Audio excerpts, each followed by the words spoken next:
প্রথম বিশ্বযুদ্ধের আগে শান্তিপূর্ণ সহাবস্থানের পরিবর্তে শক্তি প্রদর্শন আর হানাহানি ছিল সেই সময়কার দেশগুলোর মূলনীতি।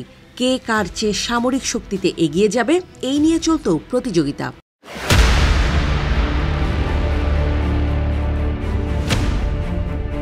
সেই পরিস্থিতিতে দ্বিতীয় বিশ্বযুদ্ধের ঠিক আগে ১৯১৪ সালে গিউলিও সিজার নামের একটি যুদ্ধজাহাজ নির্মাণ করে ইতালি।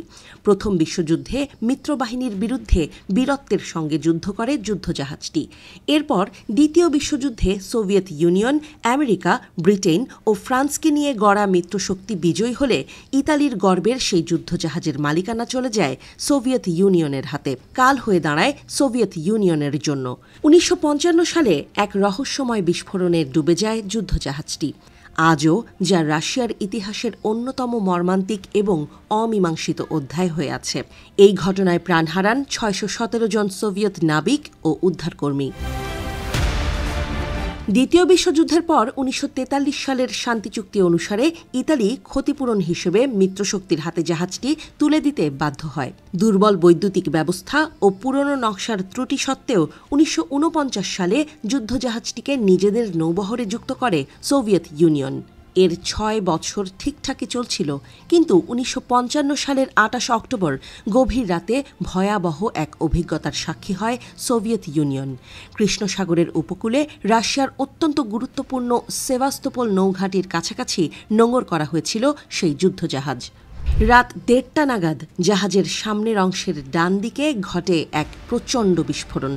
সব মিলিয়ে এই দুর্ঘটনায় মোট ৬১৭ জন তৎকালীন সোভিয়েত নাবিক নিহত হন।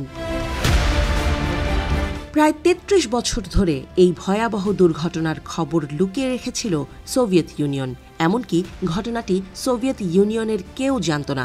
শুধু ওই বিস্ফোরণে নিহত নাবিকদের পরিবারের লোকজনকে এই খবর জানিয়েছিল তৎকালীন সোভিয়েত ইউনিয়নের সরকার। ১৯৮৮ সালে তথ্যটি প্রকাশ্যে আসার পরই রীতিমতো চমকে যায় গোটা বিশ্ব।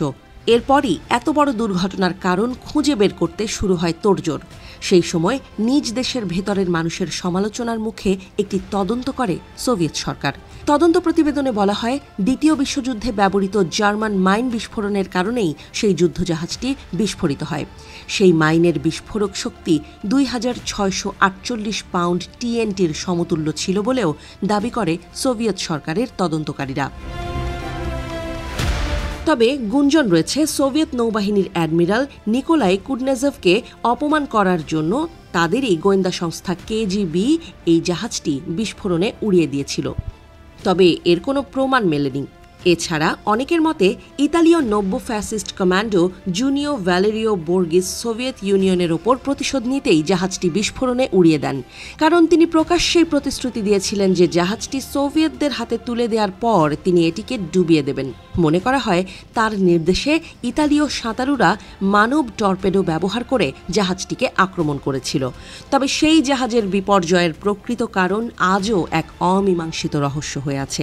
এটি নাশকতা ছিল নাকি দ্বিতীয় বিশ্বযুদ্ধের অব্যবহৃত বিস্ফোরকের দুর্ঘটনা, সেই উত্তর আজও অধরা।